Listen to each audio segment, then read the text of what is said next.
A ke kuptuar ndonjëherë se siguria e vërtet nuk vjen nga ajo që zotëron, por nga ai që të mbron? Bibla thot, ai që banon në mbrojtjen e shumë të lartit, pushon nën hijen e të plotfuqishmit. Por kjo fjali e lashtë fsheh një filozofi të thellë, që në shumë mënyra takon edhe mësimet e stoikëve. Sepse stoiku pyeste, çfarë mund të kontrolloj? Ndërsa besimtari i pyet, kujt mund t'ja besoj atë që nuk mund ta kontrolloj? Jeta do të sjellë humbje, tradhti, frikë, pasiguri dhe ditë kur gjithçka duket sikur po shembet. Por ndoshta paqja nuk gjendet duke kontrolluar çdo gjë rreth nesh, por duke gjetur një strehë më të madhe se problemet tona. Sot do të zbulojmë lidhjen e fuqishme mes filozofisë biblike dhe stoicizmit, dhe pse njeriu që mëson të pushojë nën hijen e krijuesit mund të përballet me stuhin pa e humbur qetësinë e shpirtit. Ka momente në jetë kur njeriu lodhet duke u përpjekur të kontrollojë gjithçka. Përpiqet të kontrollojë të ardhmen, të kontrollojë njerëzit që ka pranë, të kontrollojë atë që të tjerët mendojnë për të. Përpiqet të kontrollojë paratë, punën, marrëdhëniet dhe madje edhe fatin. Por herët avon, vjen një moment kur kupton një të vërtet të dhimbshme. Jo gjithçka është në duart e tua, dhe pikërisht këtu fillon një nga mësimet më të fuqishme që mund të nxjerrim nga Bibla dhe filozofia stoike. Në Psalmin 90 e gjejmë një figurë të jashtëzakonshme. Ai që banon në mbrojtjen e shumë të lartit, qëndron nën hijen e të plotfuqishmit. Mendo për fjalën banon. Nuk thuhet thjesht ai që viziton. Nuk thuhet ai që kujtohet për Zotin vetëm kur ka probleme. Thuhet ai që banon. Të banosh diku do të thotë ta konsiderosh atë vend shtëpi. Kjo ndryshon gjithçka, sepse shumë njerëz i drejtohen Zotit vetëm gjatë stuhive. Kur humbin diçka, kur sëmuren, kur tradhtohen, kur humbin punën, kur ndihen të vetëm. Por filozofia e këtij vargu është shumë e thellë. Njeriu nuk duhet ta kërkojë strehën vetëm kur fillon shiu. Duhet të ketë ndërtuar më parë një marrëdhënie me strehën. Kjo lidhet në mënyrë interesante me stoicizmin. Stoikët e lashtë, si Epikteti, Seneca dhe Mark Aureli, e përsërisnin në forma të ndryshme një parim themelor. Mos harxho jetën duke luftuar me gjëra që nuk varen nga ti. Ti nuk kontrollon atë që njerëzit thonë për ty. Nuk kontrollon mendimet e tyre. Nuk kontrollon të kaluarën. Nuk kontrollon çdo ngjarje që do të ndodhë nesër. Nuk kontrollon nëse dikush do të tradhtojë. Nuk kontrollon nëse një plan do të dështojë, por kontrollon mënyrën se si përgjigjesh. Dhe këtu fillon qetësia. Bibla e çon këtë ide edhe më tej.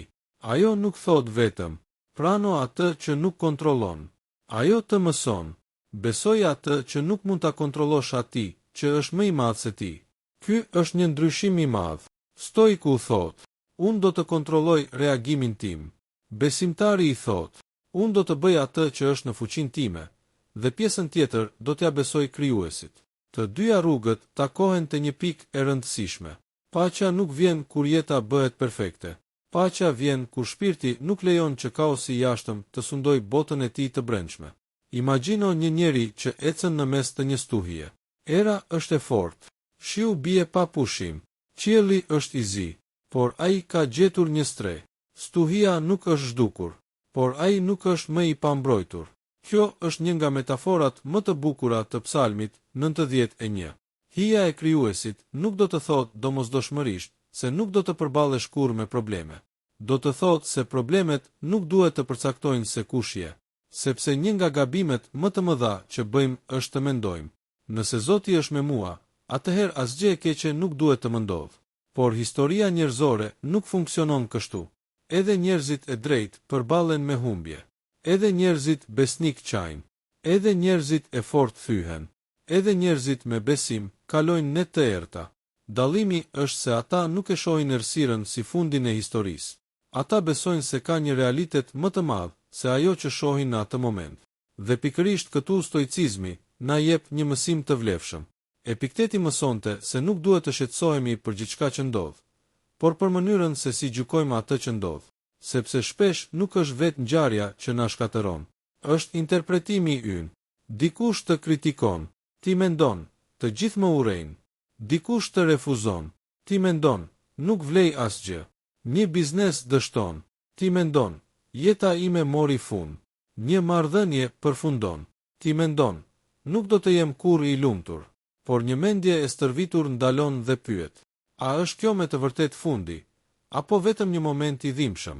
Kjo pyetje mund të ndryshojë mënyrën se si jeton, sepse njeriu i mençur nuk e mohon dhimbjen. Ai nuk pretendon se nuk dhemb. Ai thjesht refuzon t'i jap dhimbjes pushtetin për të vendosur të ardhmen e tij. Dhe besimi biblik shton edhe një dimension tjetër. Ti nuk je vetëm. Kur ndihesh sikur gjithçka po të largohet nga duart, mund të mendosh se duhet ta mbash vetë gjithë peshën. Por ndoshta nuk është e nevojshme. Ndoshta disa barë nuk janë krijuar për t'u mbajtur vetëm.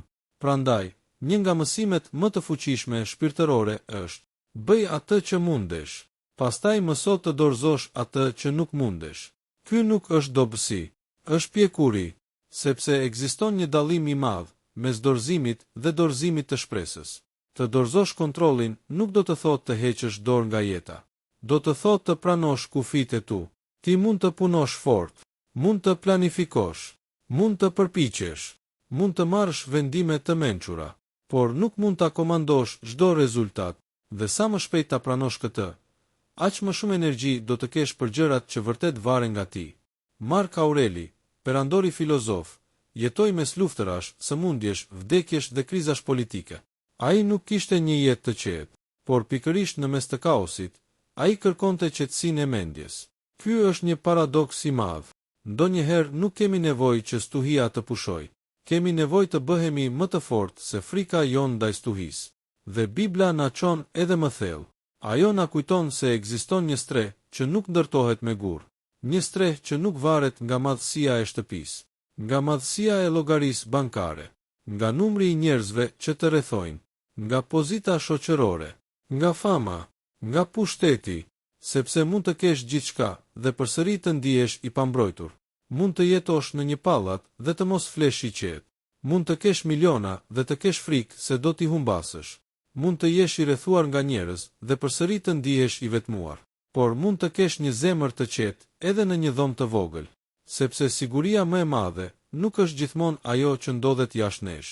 Shpesh fillon brenda, dhe kur ajo siguri lidhet me besimin te Krijuesi, njeriu fillon ta shohë jetën ndryshe. Ai nuk pyet më: si do t'i kontrolloj të gjitha? Pyet: cila është detyra ime sot? Kjo është pyetja që duhet të bësh edhe ti. Jo, çfarë do të ndodh pas 5 vitesh? Por, çfarë mund të bëj drejt sot? Jo, pse njerëzit nuk ndryshojnë? Por, si duhet të sillem unë? Jo, pse më ndodhi kjo? Por, çfarë mund të më mësoj kjo? Jo, si mund ta kontrolloj të ardhmen? Por, si mund ta jetoj me mençuri këtë ditë që më është dhënë? Sepse e ardhmja nuk është në duart tona, por ky moment është. Fjala jote është në duart e tua. Veprimi yt është në duart e tua. Karakteri yt është në duart e tua. Zgjedhja për të mos u dorëzuar është në duart e tua. Dhe kur pjesën tjetër ia beson Krijuesit, diçka fillon të ndryshojë. Nuk do të thotë se nuk do të kesh frikë. Do të thotë se frika nuk do të jetë më zotëria yt. Nuk do të thotë se nuk do të qash. Do të thotë se lotët nuk do të jenë kapitulli i fundit. Nuk do të thotë se nuk do të rrëzohesh. Do të thotë se rënja nuk do të përcaktojë se ku do të përfundosh. Dhe ndoshta ky është kuptimi më i thellë i të pushuarit nën hijen e Krijuesit. Të dish se nuk e pse të jesh më i fuqishëm se çdo problem. Mjafton të mos lejosh që problemi të bëhet më i madh se besimi yt, sepse stuhia mund të jetë e madhe, por hija e strehës është më e madhe se frika që ke në zemër. Dhe ndoshta sot ajo që të duhet më shumë nuk është një përgjigje për çdo pyetje. Paqja që nuk varet nga rrethanat, fundi. Ndoshta pyetja më e rëndësishme nuk është: si mund ta shmang çdo problem? Por, si mund të qëndroj i fortë kur problemi vjen? Sepse problemet do të vinë. Askush nuk mund të kalojë një jetë të tërë pa humbje, pa zhgënjim, pa frikë dhe pa momente pasigurie. Edhe Psalmi 91, që flet për strehën dhe mbrojtjen e të plotfuqishmit, nuk e përshkruan jetën si një jetë pa rreziqe. Ai flet pikërisht për terrorin e natës, shigjetën e ditës, sëmundjen dhe vështirësinë. Mesazhi është se njeriu mund të ketë një streh edhe ndërsa stuhia vazhdon. Kjo është një ide që meriton të meditohet, sepse shpesh mendojmë se do të jemi të qetë vetëm kur gjithçka të rregullohet. Do të jemi lumtur kur të kemë më shumë para. Do të flej i qetë kur të zgjidhet ky problem. Do të kem paqe kur ai person të ndryshoj. Do të ndihem i sigurt kur ta di se çfarë do të ndodh nesër. Por nëse paqja jote varet nga këto gjëra, atëherë paqja jote është gjithmonë në duart e dikujt tjetër. Stoicizmi të mëson të kthesh vëmendjen te ajo që është në fuqinë tënde. Besimi të mëson të mos përpiqesh të mbash mbi supe atë që është përtej fuqisë sate. Dhe bashk, këto dy perspektiva mund të na japin një mësim të fuqishëm. Vepro me mençuri, por mos u bëj skllav i rezultatit. Bëj atë që mundesh. Pastaj lëre ankthin, sepse ankthi shpesh është përpjekja e mendjes për të jetuar një të ardhme që ende nuk ka ardhur. Ti je këtu, në këtë ditë, në këtë moment, dhe ky moment është i vetmi vend ku mund të veprosh. Prandaj, kur të zgjohesh nesër, mos e nis ditën duke pyetur: çfarë mund të shkojë keq? Pyet: çfarë të mire mund të bëj sot? Nëse dikush të ka lënduar, mos e lejo plagën të kthejë në njeri të hidhur. Nëse dikush të ka tradhtuar, mos e lejo tradhtinë e tij të shkatërrojë karakterin tënd. Nëse ke humbur para, mëso nga humbja, por mos humb edhe paqen. Nëse ke dështuar, ngrihu. Nëse ke frikë, ec përpara me frikën pranë vetes. Sepse guximi nuk është mungesa e frikës. Guximi është të mos i bindesh frikës. Dhe këtu qëndron një tjetër lidhje e bukur me filozofinë biblike. Në Psalmin 91, besimtari i thot se Zoti është streh dhe fortesë, dhe se tek ai vendos besimin. Kjo do të thotë se besimi nuk është vetëm një ide, është një mënyrë për të jetuar. Të besosh do të thotë të vazhdosh të ecësh, edhe kur nuk e sheh të gjithë rrugën. Të besosh do të thotë të mos kërkosh përgjigje për çdo gjë përpara se të bësh hapin tjetër. Të besosh do të thotë të thuash: nuk e di çfarë do të ndodh, por nuk do të lejoj që frika nga e panjohura të më ndaloj. Kjo është pjekuri shpirtërore, dhe ndoshta këtu qëndron një nga sekretet më të mëdha të paqes. Njeriu nuk ka nevojë ta di gjithmonë se çfarë do të ndodh. Ka nevojë të di se si do të sillet kur të ndodh. Kur humbet diçka, do të ngrihesh. Kur rëzohesh, do të mësosh. Kur të sulmojnë me fjalë, do të ruash gjuhën. Kur të provokojnë, do të ruash qetësinë. Kur të vinë ditët e errta, nuk do të harrosh dritën. Dhe kur nuk mund të bësh asgjë tjetër, do të presësh me besim, sepse pritja nuk është gjithmonë pasivitet. Ndonjëherë pritja është forcë, ndonjëherë është durim, ndonjëherë është mënyra e vetme për të mos marrë një vendim të gabuar nga frika. Mendo për një pemë të madhe. Era mund t'i lëviz degët, shiu mund t'a godas, dimri mund t'i zhvesh gjethet, por rënjët qëndrojnë. Kështu duhet të jetë edhe shpirti. Rrethanat mund të ndryshojnë, njerëzit mund të largohen, pasuria mund të vijë dhe të ikë, fama mund të shuhet, trupi plaket, por nëse rënjët janë të forta, njeriu nuk rrëzohet nga çdo erë. Rënjët janë besimi, dhe karakteri është trungu. Veprat janë degët, fjalët janë gjethet. Kur rënja është e shëndetshme, edhe pas një stuhje mund të fillojë përsëri rritja. Prandaj mos u përqendro vetëm te ajo që po humbet. Pyet veten: çfarë po ndërtoj brenda vetes? Sepse jeta nuk matet vetëm me atë që ke jashtë, matet edhe me atë që je bërë brenda. A je bërë më i duruar, më i mençur, më i drejtë, më i përmbajtur, më falës, më i fortë, më i qetë? Nëse po, atëherë edhe një periudhë e vështirë mund të ketë lënë pas një dhuratë që parat nuk mund ta blejnë. Karakterin, dhe kjo është arsyeja pse nuk duhet të mallkosh çdo periudhë të vështirë të jetës. Disa nga ditët që të kanë dhembur më shumë mund të kenë ndërtuar forcën që ke sot.